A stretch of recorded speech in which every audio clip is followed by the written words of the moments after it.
안녕하세요. 신영글 교수입니다. 11장 충당부채 오벌부채 이번이 두 번째 시간입니다. 마지막 시간이기도 하고요.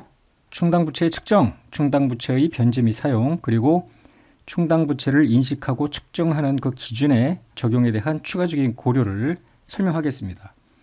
먼저 충당부채 측정부터 이야기할까요?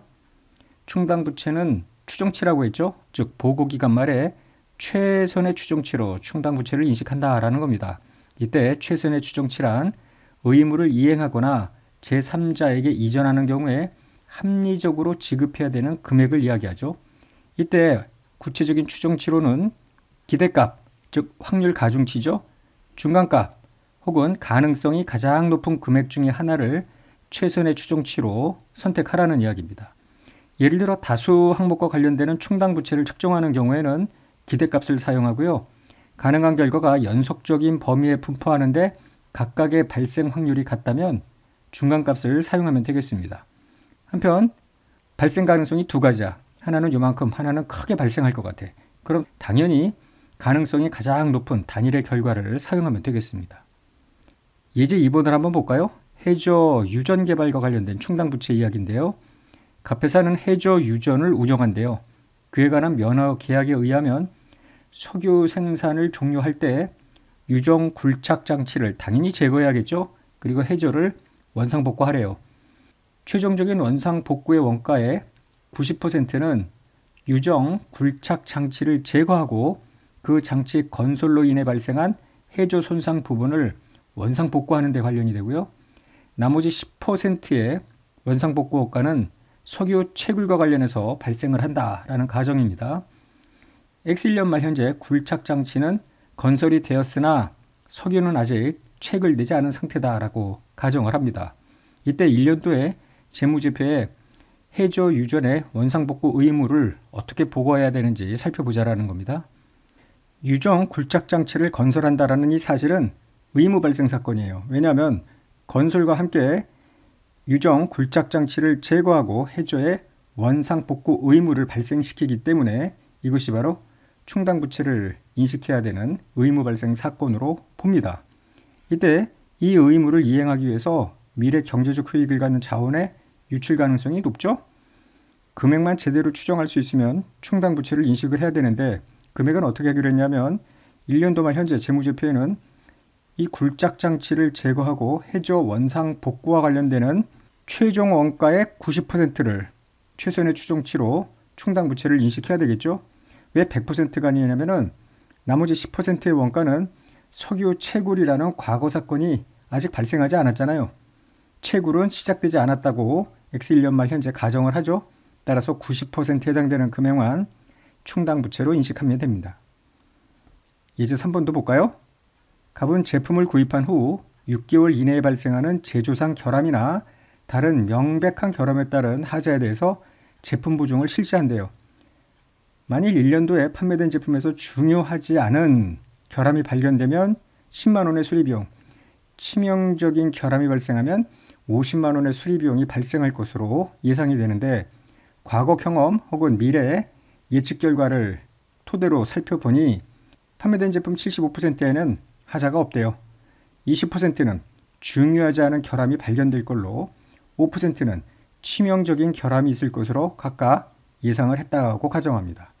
갑회사가 1년도 말에 제품 보증 충당 부채를 인식할 때 어떻게 계산하는지 회계 처리를 하자라는 것인데요. 중요하지 않은 결함이 발견되면은 10만 원의 수리 비용이 발생하죠. 그 발견될 확률이 20%입니다. 치명적인 결함이 발견되면 수리 비용이 50만 원이고요. 발견 확률은 5%입니다. 나머지 75%는 결함이 발생되지 않을 거라고 하니까 0이죠. 계산하면 45%입니다. 즉 기대값으로 충당부채를 측정하고요. 비용과 충당부채 45,000씩 인식하면 되겠습니다. 물음 2번은 X2년 중에 제품 보증에 따른 수리비 만원이 지출이 됐을 때 어떤 회계 처리를 하느냐. 전년도 말에 인식했던 제품 보증 충당부채 중 만원이 제거되면서 현금이 지출이 되겠죠. 충당부채 지출은 미래에 이루어지기 때문에 보고기간 말에 미래 예상 지출액의 현재 가치로 평가하는 것이 원칙이겠습니다. 이때 현재 가치 평가를 할 때 적용할 할인율은 부채의 특유한 위험 그리고 화폐 시간 가치에 대한 현행 시장의 평가를 반영한 세전 이자율을 사용하래요. 매 보고기간 말에 지금 보면은요. 1, 2, 3, 4. 1년도 말에 미래에 있을 예상 지출액의 현재 가치, 2년도 말에도 미래에 지출할 예상 지출액의 현재 가치, 이렇게 현재 가치로 평가를 하는데 현행 시장의 평가를 반영한 세전 이자율을 사용하라고 했기 때문에 역사적 이자율, 즉 당초 최초 인식할 때의 유효이자를 그대로 가져가는 건 아니다. 즉 삼각호 원가 측정 금융부채에서 적용한 최초의 유효이자를 그대로 유지하는 건 아니고요. 그때그때마다 현행 시장의 평가를 반영한 세전 이자율을 사용합니다. 기억하실지 모르겠지만 4장에 복구충당 부채의 회계 처리를 할 때 최초 복구충당 부채 인식할 때의 할인율과 1년도 말 할인율이 다를 때 1년도 말에 요 작아진 그 당시 문제는 요때가 10%, 요때가 8%였는데요. 처음에 10%로 미래 지출액의 현재 가치를 계산했고요. 1년도 말에는 낮아진 8%에 기초해서 미래 지출액의 현재 가치를 계산했었습니다. 한번 확인해 보시기 바라고요. 사채처럼 삼각호 원가 측정은 아니라는 이야기죠. 한편 부채 장부 금액을 기간 경과에 따라서 증가시키고요. 유효자율법에 따라서 증가를 시킵니다. 그 증가액을 이자 비용 인식하고 충당 부채를 증가시킵니다. 그러나 그걸로 끝나는 것이 아니라 만약에 현행 시장의 평가를 반영한 이자율이 바뀌면은 그 바뀐 이자율로 재측정한다라는 것을 잊지 마십시오. 예제 4번입니다. 현재 가치 평가인데요. 갑회사는 지방자치단체 소유 토지에 10년간 유류 저장 탱크를 설치하고 이를 이용하는 계약을 체결을 해요. 동 계약에 따르면 갑은 10년의 사용기간이 종료되면 토지를 원상 회복해야 할 의무를 부담합니다. 유류탱크는 1년도 초에 100만 원에 설치가 완료가 됐죠. 사용을 개시했습니다. 동일자로 추정한 원상 회복을 위한 지출은 10년 뒤에 10만 원이 발생할 것으로 추정했습니다. 잔존가치 없이 정액법 생각하고요. 물음을 보면 1년도 초에 충당부채 인식과 함께 유류탱크 구축물의 취득시 회계 처리를 하라. 할인율은 10%다 라는 가정입니다. 10년 뒤에 10만 원의 원상 회복 지출이 발생할 것으로 예상이 되죠. 따라서 10년에 10% 1원의 현가계수를 곱해서 38,554만큼 충당부채를 인식하고요. 구축물에 100만 원이 일단 소요가 됐죠. 두 금액을 합친 금액이 구축물 취득원가입니다. 2번은요. 1년도 12월 말 충당부채와 구축물에 대해서 해야 될 회계 처리하자. 즉 구축물은 감가상각비 인식해야 되고요. 충당부채에 대해서는 이자 비용 인식해야죠. 구축물에 대해서는 원가 모형을 적용하니까 감가상각비만 인식하면 끝날 거예요. 재평가는 안 하고요. 1년도 말에 현행 시장 이자율은 10%다 라고 했는데요. 애초에 현재 가치 계산할 때 할인율도 10%였습니다. 그래서 여기서는 그냥 간단했는데요. 만약에 현행 시장 이자율이 8%야. 그러면은 이자 비용 인식 후에 미래, 즉 9년 후 지급할 10만 원을 8% 이자율로 할인한 금액이 복구충당부채 기말 잔액이 되도록 조정을 해야 됩니다. 이런 내용들은 이미 4장 복구충당부채에서 했으니까 여러분들이 한번 4장에 돌아가서 확인하시기 바랍니다. 자, 그러면 일단 이자 비용 인식해야죠. 이자 비용은 10%를 곱하는데 이 10%는 원래 10%입니다. 지금 현행 10%가 아니라 38554의 10%. 그래서 385 복구충당부채 올리고요. 감가상각비 10년에서 걸쳐 상각을 합니다. 그러면 복구충당부채는 원래 38554였다가 385만큼 더해지죠. 이게 기말 장부가액인데 좀 전에 이야기했듯이 만약에 현행 할인율이 8%다 이렇게 바뀌면은 10만 원에 9년 현재 가치 계수를 곱한 그 금액과 요 두 금액을 합친 금액을 비교를 해서 추가적으로 조정을 해야 되겠습니다. 3번입니다. 유류탱크 사용기간 종료 시점에서 실제 복구 비용 11만 원이 지출되었을 때의 회계 처리인데요. 현금 11만 원 나가면서 복구 충당 부채는 10년이 지나면 장부 금액이 10만 원일 거 아니에요. 복구공사 손실을 인식하면 됩니다. 물론 지출한 현금이 더 적으면 복구공사 이익을 인식하겠죠. 충당부채 인식과 관련된 기타 고려사항을 한번 보면은요. 지출 금액에 영향을 미치는 미래 사건이 일어날 증거가 있을 때 그 미래 사건을 고려해서 충당부채 금액을 추정하자라는 겁니다. 예를 들어서 내역뉴스 종료 후에 부담해야 되는 오염제액의 정화 원가는 미래의 기술 변화에 따라서 감소할 수도 있을 거 아닙니까? 따라서 이와 같은 모든 증거를 고려해서 단기 말 충당 부채를 추정하자라는 것이죠. 한편 새로운 법률의 제정이 거의 확실하다는 충분하고 객관적인 증거가 있다면 그 해당 법률의 영향까지 고려해서 충당 부채를 측정해야 되겠습니다. 예상되는 자산 처분이 충당 부채를 생기게 한 사건하고 밀접하게 관련이 됐다고 보자고요. 충당 부채 결제를 위해서 미래에 지출이 있을 것 같은데 관련 자산을 처분하면 돈이 들어오잖아요. 이 지출과 현금의 수치가 연결이 될 때 예상되는 자산 처분 이익이 있더라도 충당 부채를 인식하는데 고려하지 않는다라는 거예요. 별개로 하라는 거죠. 충당 부채 지출은 그 지출의 추정치만으로만 측정하라는 것입니다. 한편 충당 부채를 최초 인식한 후에 매 보고기간 말에 충당 부채 잔액을 검토하래요. 최선의 추정치를 반영해서 조정을 하고요. 이를 회계 추정치 변경으로 전진 적용하면 되겠습니다.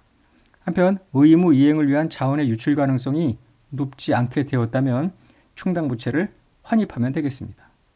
충당 부채의 변제 및 사용인데요. 필요한 지출액의 일부 또는 전부를 제3자가 대신 갚아줄 것으로 예상이 돼요. 나한텐 이득 아닙니까? 기업이 의무 이행 시 변제받을 것이 거의 확실하게 되는 때에만 변제받을 금액을 별도 자산으로 인식합니다. 차변의 자산, 대변의 수익이겠죠. 다만 자산으로 인식하는 금액이 관련 충당 부채 금액을 초과할 수는 없겠죠. 너무나 당연한 거고요. 한편 충당 부채와 관련해서 인식한 비용은 제3자의 변제와 관련해서 인식한 수익과 상계는 가능하겠습니다. 한편 제3자와 연대 의무를 지는 경우도 있을 수 있는데요. 이행할 전체 의무 중에 제3자가 이행할 것으로 예상되는 부분은 우발부채입니다. 해당 의무 중에서 경제적 효익이 있는 자원의 유출 가능성이 높은 부분에 대해서만 충당 부채를 인식하면 되겠습니다. 관련 문제를 풀어볼까요? 예제 5인데요. 갑은 을로부터 공급받은 부품을 조립해서 제품을 생산하여 고객한테 판매한대요. 을이 갑한테 부품 공급입니다. 그런데 단기말 현재 판매한 제품이 불량이 났나 봐. 고객한테 100만 원의 배상금을 지급해야 될 가능성이 높대요. 이 제품 불량은 의뢰사가 갑한테 공급한 부품 결함에 기인하는 것으로 밝혀졌대요. 갑회사는 아주 열받겠죠?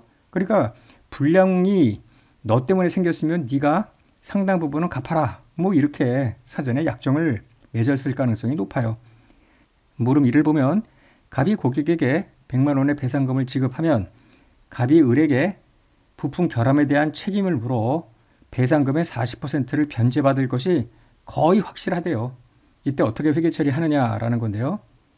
먼저 고객한테 배상 손실 인식하고 아직 지급은 안 됐으니까 충당 부채를 보고기간 말에 인식해요. 40%는 을로부터 보전받을 수 있다고 했죠. 그래서 미수금, 배상보증, 이익 이런 식으로 회계 처리를 합니다. 2번을 보면 물음 1과 관계없이 갑회사와 의뢰사가 사전에 제품 불량으로 인한 고객에 대한 배상금 지급 상황이 발생하면 이는 누구의 책임이다 이렇게 꼬치꼬치 묻지 말고 연대 책임을 부담하자 이렇게 계약을 했다고 가정하자고요. 그러면 단기 말에 갑회사가 어떤 회계 처리를 하느냐라는 건데요. 단 전체 의무 중 의뢰사가 이행할 것으로 기대되는 부분은 50%이고요. 갑이 부담하는 의무는 경제적 효익이 있는 자원의 유출 가능성이 높다고 가정을 했습니다.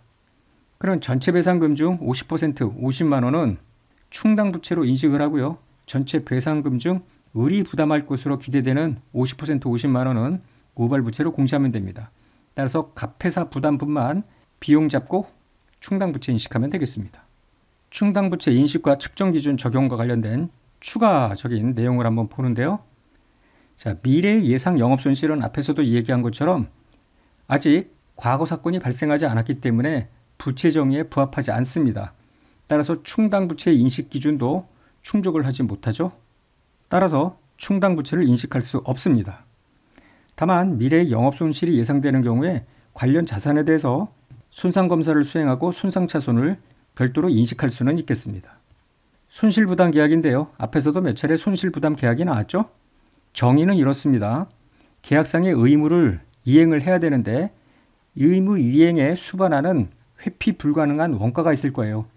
근데 그 계약을 이행하면 내가 받을 베네핏이 있을 거 아니에요. 즉 경제적 효익이 있는데 경제적 효익이 예를 들어 100이야. 그런데 회피 불가능한 원가가 150이야. 배보다 배꼽이 더 큰 거죠. 이렇게 원가가 효익을 초과하는 계약이 손실 부담 계약이고요. 비용을 인식하자라는 게 핵심입니다.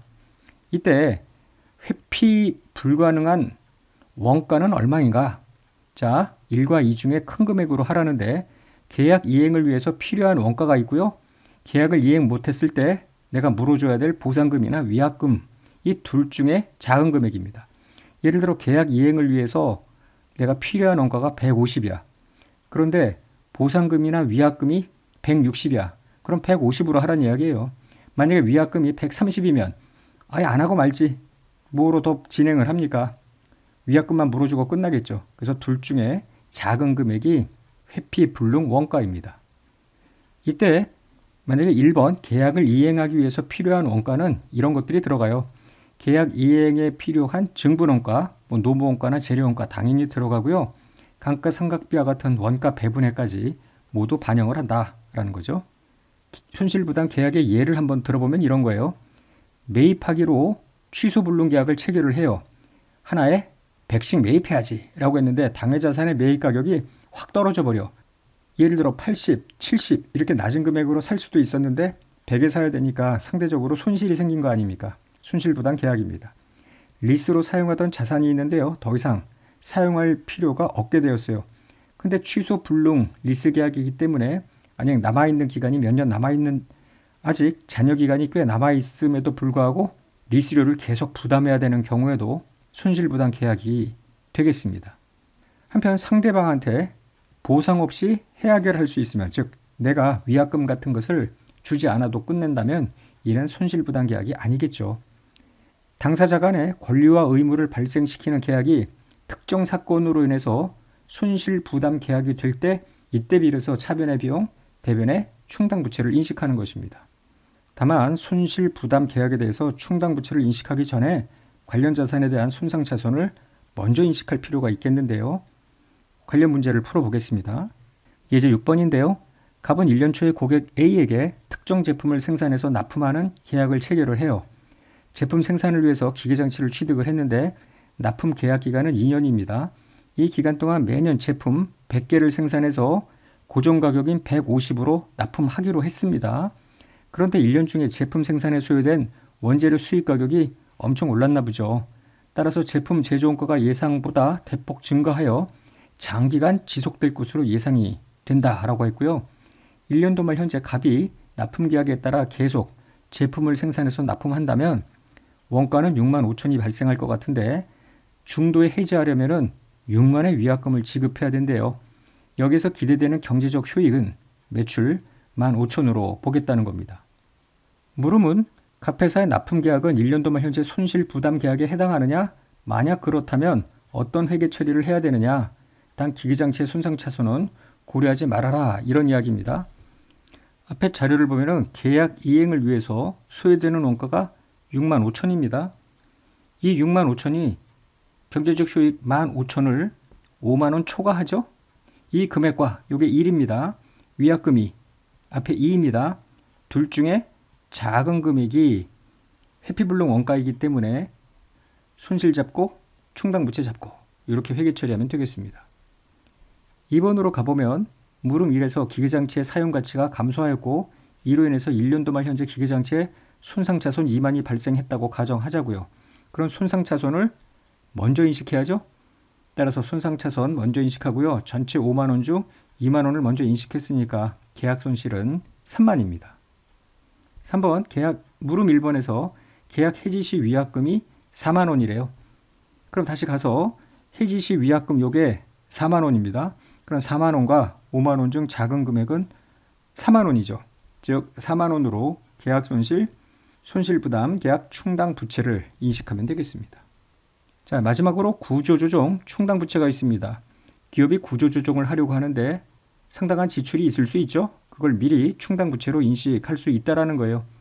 전설한 충당부채의 세 가지 인식 조건을 충족할 때 인식을 하는데 이때 의제 의무는 구조조정에 대한 공식적이며 구체적인 계획이 이미 어나운스 됐어야 되겠죠. 구조조정 계획의 이행에 착수했거나 기업이 구조조정을 이행할 것이라는 정당한 기대를 가질 때 비로소 의지의 의무가 존재하고 충당부채를 인식하면 되겠습니다. 이때 구조조정 충당부채 인식과 관련된 지출이 있고요. 거기서 제외되는 지출이 있습니다. 다음 두 가지 요건을 모두 충족하는 지출을 구조조정 충당부채 금액에 넣을 수 있겠는데, 구조조정과 관련해서 필수적으로 발생하는 지출, 기업의 계속적인 활동과 관련이 없는 지출, 계속적인 활동과 관련이 있으면 구조조정과 무관한 거 아니에요. 그래서 없어야 됩니다.